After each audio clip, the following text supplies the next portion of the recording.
le président Gnassingbé Eyadema, que la terre lui soit légère. La longue marche du peuple togolais a été, sans discontinuer, marquée de duperie, d'oppression et de confiscation violente de sa souveraineté. Des promesses d'alternance démocratique non tenues, aux simulacres électoraux, des coups d'État constitutionnels aux transitions dynastiques maquillées, tout n'a été qu'une longue marche de duperie et de trahison. Mais aujourd'hui, le peuple togolais relève la tête. Comme une personne traumatisée qui guérit, le peuple togolais retrouve peu à peu sa mémoire. Il n'oublie pas. Il compte ses morts, porte la mémoire de ses martyrs et s'apprête à écrire lui-même la prochaine page de son histoire. Monsieur le Président du Conseil, devant Dieu et devant l'histoire, nous vous accusons solennellement, non pas au nom de la vengeance, mais au nom de la vérité. Car, pendant que le peuple vit dans une misère avilissante, une minorité de femmes et d'hommes accrochés au sommet de l'État pille sans vergogne le Togo de ses terres, de ses richesses, de ses ressources. Pendant 20 ans, vous n'avez pas gouverné le pays. Vous et votre minorité avez bradé le pays. Une braderie systémique à ciel ouvert, couverte par la violence et les mensonges d'État. Vous et votre minorité videz sans compassion les caisses de l'État pendant que les hôpitaux se vident de médicaments. Vous et votre minorité amassez de manière illicite des fortunes colossales pendant que nos enfants, nos petites sœurs et nos petits frères étudient à même le sol dans des écoles en ruines. Vous et votre minorité bâillonnez les journalistes, violez impunément les droits fondamentaux à l'information et à la liberté d'expression. Vous et votre minorité avez poussé des centaines de milliers de Togolaises et Togolais sur les roues de l'exil et de l'immigration involontaire.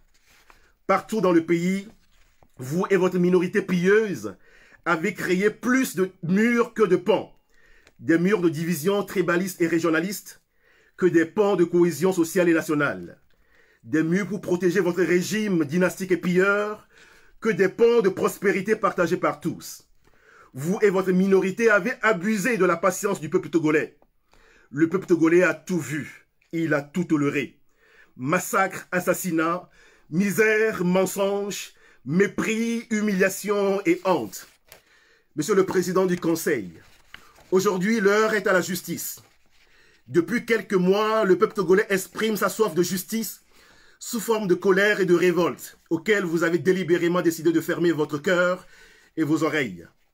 Malgré l'appel insistant et persistant de la conférence des évêques du Togo, vous avez choisi l'entêtement et la répression. Le temps qui vous reste au sommet de l'État, c'est le temps du naufrage. C'est juste le temps de votre résistance psychologique et de votre fuite en avant. Exactement comme le Titanic qui fait naufrage, il ne vous reste que quelques instants pour paniquer encore et tenter en vain de sauver les apparences. Mais la coque du Titanic est déjà brisée. L'eau s'infiltre de partout et le peuple togolais, lui, a déjà repéré les canaux de la liberté. Notre analyse permet d'identifier au moins 3 syndromes à l'origine de votre résistance. Premièrement, vous avez peur de trahir l'héritage et les directives de votre feu père qui vous aurait dit de ne jamais laisser le pouvoir. C'est ce que l'on appelle le syndrome du gardien du tombeau. Ce syndrome peut rendre quelqu'un fou, rigide et cynique. Mais ne vous angoissez pas trop. Deuxièmement, vous et votre minorité pilleuse êtes angoissés d'être dépossédés de vos privilèges indûment amassés. Ce syndrome du dominant assiégé se traite aussi bien. Troisièmement, vous ressentez terriblement l'angoisse de la rétribution ou du châtiment ultime. Après tant d'années de sang versé, vous êtes hanté par la peur de vous retrouver sur les bancs de la Cour pénale internationale, vous et les criminels de votre régime. Monsieur le Président du Conseil, après avoir sommairement décrit votre gouvernance chaotique à la tête du pays et actuellement votre psychologie en panique, et considérant que le peuple togolais ne veut pas un coup d'État militaire, voici à présent nos exigences. 1. Le peuple togolais exige votre démission du pouvoir.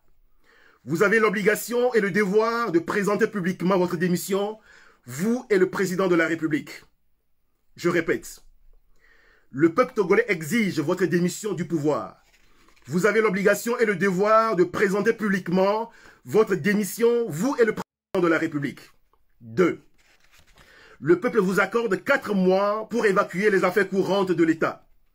Pendant cette période de transition, un gouvernement d'union se chargera d'organiser un référendum visant à adopter une nouvelle constitution pour le pays, suivi d'un prochain scrutin présidentiel auquel vous devez impérativement renoncer de participer.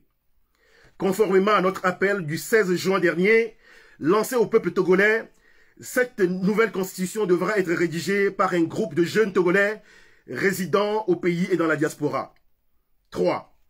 Il est de votre prérogative institutionnelle, dans l'intérêt général de la nation, d'annuler les prochaines élections municipales. 4. Afin de garantir l'égalité du traitement en matière de suffrage, il convient de prendre des mesures nécessaires pour assurer aux Togolais résidant à l'étranger l'exercice effectif de leur droit de vote. 5. Pendant la période de transition, prenez un décret permettant le rapatriement au Togo des restes des dépouilles du père de la nation togolaise, son Excellence Sylvanus Kwame Epifanio Olympio. Entrez dans l'histoire courageusement en lui organisant des funérailles nationales dignes de son rang. 6. Libérez tous les prisonniers et détenus politiques, y compris votre frère. Permettez-leur des soins de santé qui soulagent leurs souffrances physiques et psychologiques. 7. Pendant la transition, prenez des mesures de soulagement du fardeau économique dont vous et votre gouvernement, encore illégalement aux affaires, avez chargé les épaules de la population togolaise, dépouillée jusqu'au dernier sou. Monsieur le Président du Conseil, si vous choisissez librement de répondre à l'appel et aux exigences du peuple souverain en présentant votre démission, vous pourriez éviter l'humiliation d'une comparution devant la Cour pénale internationale. Le peuple togolais pourrait alors renoncer à vous y traduire en échange d'une sortie honorable. Il sera proposé aux futurs dirigeants du pays de veiller au respect de votre dignité. Toutefois, vous et vos courtisans devrez répondre devant les juridictions nationales, rénovées à cet effet, non pas pour être jetés en prison, mais pour réparer et restituer. Vous serez tenus de restituer au peuple togolais les tonnes d'argent détournées et d'investir cet argent dans la reconstruction de l'économie nationale. Monsieur le Président du Conseil, l'heure n'est plus à la duperie ni à une manœuvre de manipulation politique. Elle est à la vérité, à la justice et à la réparation. Vous pouvez encore choisir la voie de l'honneur. Mais si vous persistez dans le mépris et le cynisme, alors préparez-vous. Ce sera l'histoire elle-même qui vous jugera, et le peuple togolais que vous avez humilié si longtemps sera votre seul tribunal. Je répète, si vous persistez dans le mépris et le cynisme, alors préparez-vous. Ce sera l'histoire elle-même qui vous jugera, et le peuple togolais que vous avez humilié si longtemps, qui sera votre seul véritable tribunal. Que l'Éternel Dieu, par nos ancêtres, fléchisse votre cœur à la sagesse et au bon sens. Que l'Éternel bénisse le Togo et la révolution des conquérants. Je vous remercie.